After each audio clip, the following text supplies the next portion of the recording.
Vídeo de hoje do canal: São Paulo emenda a quinta vitória seguida, vence o Inter fora de casa. Agora é pensar em continuação do Brasileirão e Copa do Brasil. Então vamos perder tempo não, vambora para o vídeo. Senhoras e senhores, estamos ao vivo. Acabou agora no Beira-Rio, meio vazio o Beira-Rio. São Paulo 2, Internacional 1. Internacional 1, São Paulo 2. Gigante vitória do São Paulo. Cada vez que a gente vem aqui que o São Paulo ganha uma, eu falo, não, acho que é a melhor partida do São Paulo. Essa foi a partidaça do São Paulo hoje, com tudo, com luta e com jogo. Adorei o São Paulo hoje. Foi um jogaço do São Paulo, não esperava realmente. Jogando com titulares e tal, e todo mundo jogou, ainda revezou, entrou gente e tudo mais. E uma grande vitória do São Paulo, que agora, nesse momento, agora dá um bom ufa agora, né? Tá lá em 8º lugar na colocação, com 25 pontos, um ponto atrás do Botafogo, mas o Botafogo tem 2 jogos a menos. Enfim, tá ali, ó. O mais próximo dele com pontuação igual é o Bragantino, que tá em sexto com 27 pontos. São Paulo colou na turma de cima, ou se aproximou, pelo menos um pouco da turma de cima. E vamos embora. Grande vitória do São Paulo, vitória gigante. Vou falar só de um nome que eu achei que jogou pra caralho. Desculpa o palavrão. Foi o Ferrarese, jogou muito. Meu, adorei o Ferrarese, como jogou bola. E vamos lá, falaremos de tudo. Estou aqui ao lado de Arnaldo Ribeiro. O juiz ainda tentou dar uma arrumada, né, no final. Meu Deus, esse juiz que ele parece que foi num posto de gasolina e inflaram ele inflaram ele no, Por quê? no negócio que você enche pneu, cara. Não Calibrar? parece calibrar o juiz, não é? Com aquela cabecinha, aquele corpo que parece não é deles. Impressionante. Gostou, adorou, deu pro gasto, não gostou ou foi um lixo? Salve, Tirone, salve, galera. Adorei. Vitórias fora de casa, vitória com gol de escanteio, cabeça fria, adversário nervoso. Tudo isso o São Paulo teve. Acho que vai ter um jogo na quarta. Eu acho que vai ser a grande discussão aqui da live, o que fazer agora, né? Já que deu o respiro e quarta tem decisão, contra um time que tem muito da característica do Inter hoje, não tecnicamente, mas da pressão, da oposição da torcida. Então o São Paulo, na quarta-feira em Curitiba, vai ter que ter a mesma cabeça fria para se classificar e jogar com o desespero do adversário, né?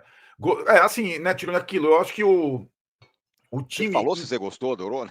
Adorei. Adorou. E citei os 3 motivos, né? Vitória Sim. fora de casa, gol de cabeça de escanteio e frieza contra um adversário pressionado. Acho que a sequência ela é indiscutível, tem vitória e desempenho, né? É a melhor sequência de um time no Brasileiro nos últimos 5 jogos, nenhum outro, nem o Flamengo, nem o Palmeiras, nem o Cruzeiro. E o São Paulo está jogando bem. E a questão lá do sistema com 3 zagueiros, acho que é um mantra, né, no São Paulo. Você falou do Ferrarese, cada jogo a gente tem um zagueiro a destacar, né? O Arboleda acho que é quase redundância, né? E fez o gol de 1-0 de escanteio, isso vale muito.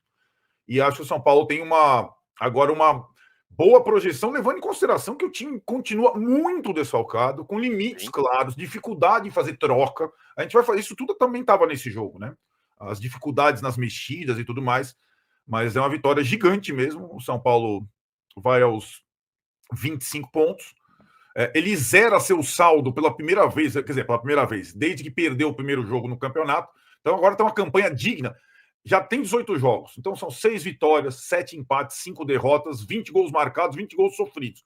Não é nada demais pelo retrato, mas o Crespo conseguiu tirar o time da vala, né, da ameaça, e colocar ele numa situação confortável ao menos, né? É uma situação que não é de disputa ainda nem de Libertadores, mas já dá um respiro em relação à turma de baixo, e coloca o São Paulo talvez com a margem que ele precisava para a decisão nas Copas, né? Tem a decisão na quarta e tem a partir de terça Libertadores contra o Nacional de Medellín. Muito bem. O Inter, quando saiu a escalação, ele fez o que os outros times estão fazendo, né?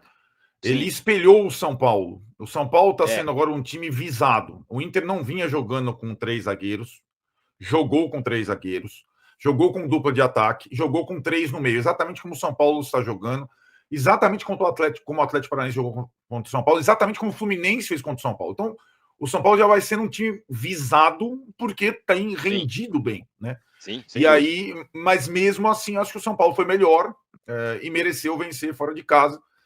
A tendência é que o São Paulo vire alvo agora, né? Porque a sequência é muito boa e o time tem uma forma de jogar muito clara, né? Com essa linha de 3 zagueiros, os alas saindo, a movimentação no meio de campo, Marcos Antônio e Bobadini, uma dupla de ataque. Então, tá todo mundo de olho. O Inter tentou travar o São Paulo, colocar jogadores mais descansados, mas aí, né, com aquela questão da parte mental, o estádio vazio, que começa a virar contra, isso tudo, eu acho que o São Paulo, mesmo na crise, no momento final do trabalho do Zubeldia, mesmo com o estádio já estava, mas a torcida do São Paulo não abandonou dessa forma. Não abandonou.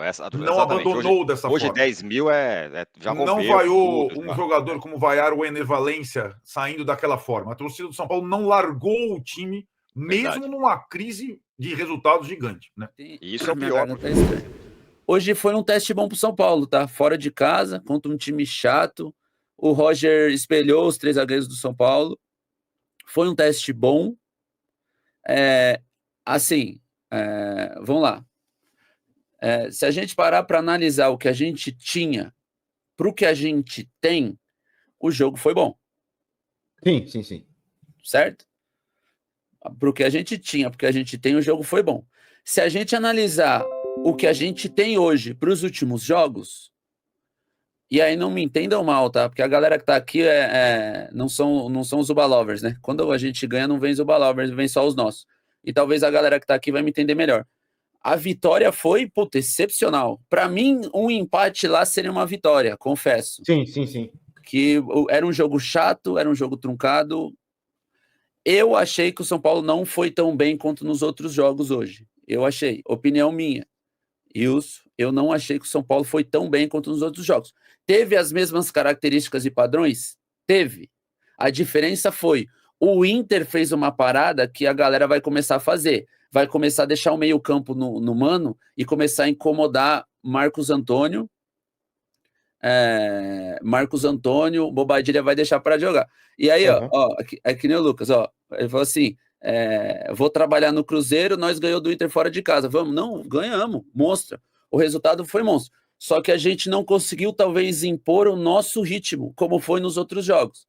A gente não conseguiu ficar com a bola. E aí, hoje, teve um pouco de mérito do Inter, que complicou, não deixou nosso meio campo jogar tanto, mas ainda assim jogou. Mas jogou, né?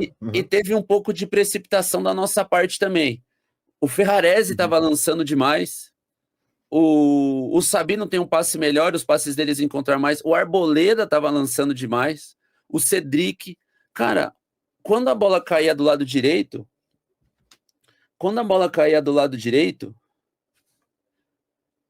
Espera aí. Ô, Wilson, mas antes disso, não existe um mundo que o Crespo já foi para lá pensando que o empate gera uma vitória? Porque realmente, baseado nas partidas... mas então, esse é meu ponto. Contra o Fluminense, começa o jogo, a gente começa com o pé atrás. Aí a gente vai ali entendendo que a gente consegue jogar. O jogo vai fluindo, os moleques, a gente consegue jogar.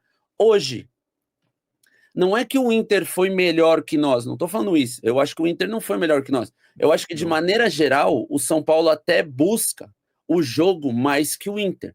O ponto eu acho que hoje o nosso time, comparado com a versão Crespo, tá? São Paulo versão Crespo, hoje não deu muito certo.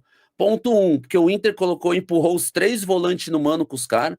Até a gente falou na transmissão, o Marcos Antônio estava sendo seguido pelo moleque, era o cara a ser seguido. O Alisson está se encontrando ainda na movimentação. O Bobadilha estava sendo marcado de perto.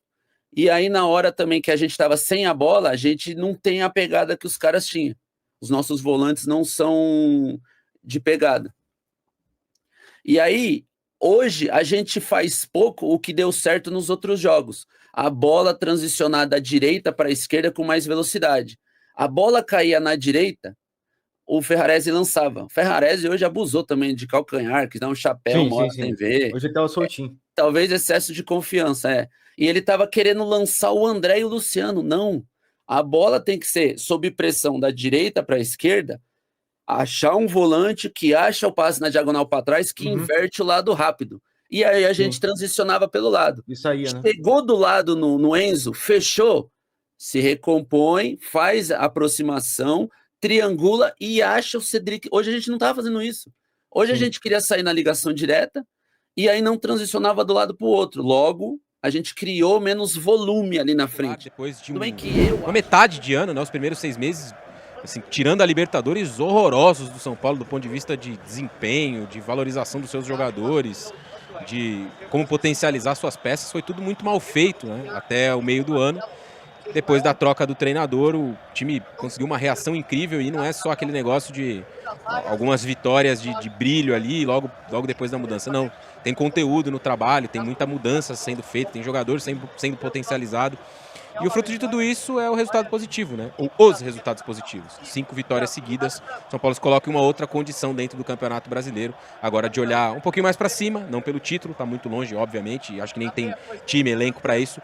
Mas sim, por que não, por uma vaga na Copa Libertadores do próximo ano, fazer um Brasileirão mais consistente. E aí sim, com isso, poder dar um pouco mais de atenção para as Copas, que é onde o São Paulo tem, de alguma forma, a possibilidade de tentar lutar por algum título. Tudo bem, William? É isso. Você, Pedro, Jean, Calçado e os fãs do esporte.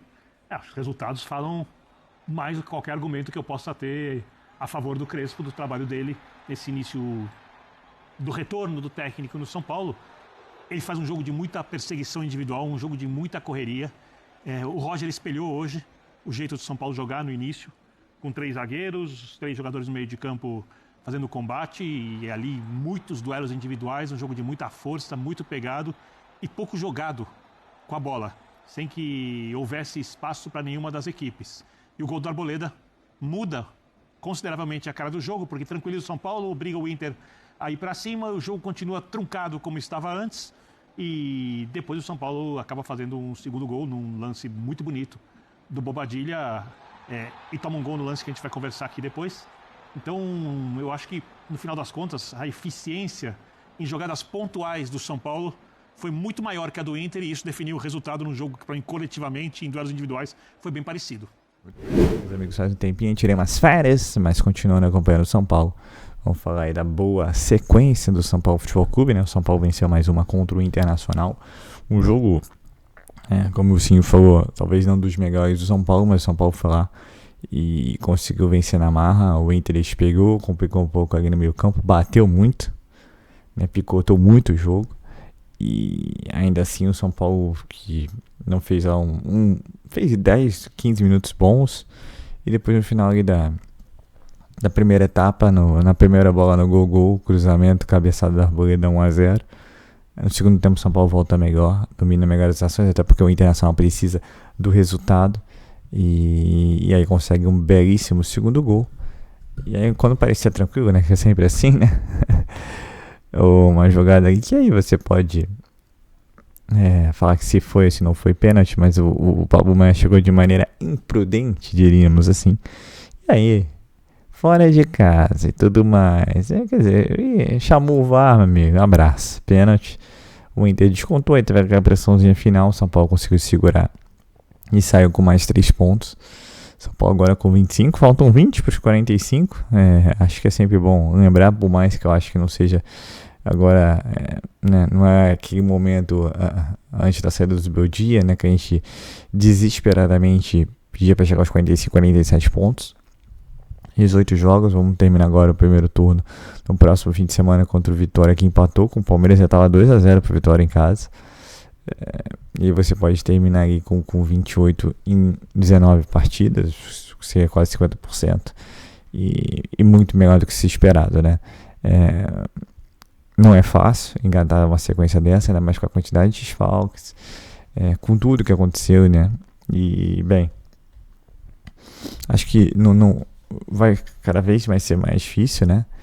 Conseguir vitórias como o São Paulo tem conseguido, porque os times estão começando a chegar, estão começando a marcar Marcos Antônio, Boadilla. O São Paulo tem que buscar soluções para isso. Mas o mais importante foi o resultado. Eu aceitaria fácil o empate no Rio Grande do Sul. Ver a vitória foi muito melhor, então o São Paulo se afasta daquela zona lá atrás e pelo menos fica próximo ali do G6, que é o mais importante para tentar uma vaguinha para Libertadores para o ano que vem, né? Agora fica a grande questão, grande dúvida, que time irá para o meio de semana, né, contra o Atlético Paranaense, né, o jogo ali para definir uma classificação de Copa do Brasil. Lembrando que no balanço financeiro do São Paulo teria as quartas de final como meta, e ao passar para o Atlético Paranaense você alcança essa meta.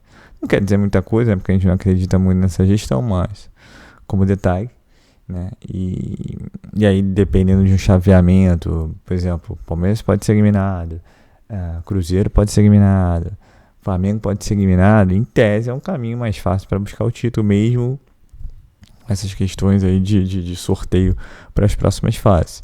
Já na Libertadores, você primeiro tem que passar pelo duríssimo Atlético Nacional, depois em tese você tem o Botafogo, que não vive seu melhor momento, mas é o Botafogo que pode chegar lá e investir não sei quantos milhões no jogador. Tem que o Palmeiras na semi e o Flamengo na final. Quer dizer, é bem complicado, né? Muito mais complicado. Lembrando, tudo bem que São Paulo numa Copa do Brasil venceu um chaveamento bem difícil. Tudo é possível no futebol? Tudo é possível, é claro. Mas vamos um passo de cada vez, né? Agora o próximo passo é tentar se classificar na Copa do Brasil. Poderia ter sido mais fácil se não fosse o golzinho tomado ali no final do jogo no Morumbi. E depois disso é contra o Vitória. E aí ficam questões, né? Que times irão jogar contra essas equipes? Porque você já tem que pensar na Libertadores da outra semana, que é o grande sonho de todo torcedor tricolor. Mistério, né? Mas a questão não dá pra ficar mesclando muito, porque só não tem muitas opções, né? Se lembrar no jogo de ontem, entrar no Luan, entrou o Pablo Maia, entrou o Lucas Ferreira, que não entrava há séculos. Então, porque o Rodriguinho também machucou a boca, não pôde ficar disponível. Assim, não vou dizer que tá tirando leite de pedra, o pessoal vai tacar pedra em cima de mim, né? Mas ele tá utilizando tudo que pode, né? Daqui a pouco não tem muito mais opção. Mas o Lucas volta. Mas o Lucas volta depois de não sei quantos meses parado, e aí vem totalmente fora de forma. Não é tão simples assim, ele não vai chegar e vai arrebentar, entendeu? Então, o Oscar tem mais 3 semanas, depois tem que voltar ao treinamento. Então, assim, é muito tempo perdido. O Ender, a mesma coisa. A zica tá solta, né? Então a gente espera que tenha parado um pouco isso, para que a gente tenha mais opções e o São Paulo possa caminhar bem nessa temporada. Mas realmente, quando começou a campanha do Crespo, aquele jogo do Flamengo, a gente falou, foi pro brejo, né? Que foi muito ruim. Depois o São Paulo acertou em um caminho, né? Com o seu queridíssimo esquema que todo torcedor São Paulino gosta e ama, que é o 3-5-2, porque tem lá na história conquistas importantes. E tem funcionado. Detalhe novamente, vou repetir pela enésima vez, contra o Inter já deram uma manjada como a coisa funciona. Já não vai ser tão fácil. Agora vai caber ao Crespo aí buscar soluções para que continue não se tornando fácil vencer, mas que as vitórias continuem. Então é isso, pessoal. Sou Marcelo Mazorra do canal Mazorra SPFC. Se você quer ficar ligado nas últimas notícias, as novidades do São Paulo Futebol Clube, não deixe de inscrever no canal, ativar o sininho para notificações sobre esse vídeo, como eu sempre peço.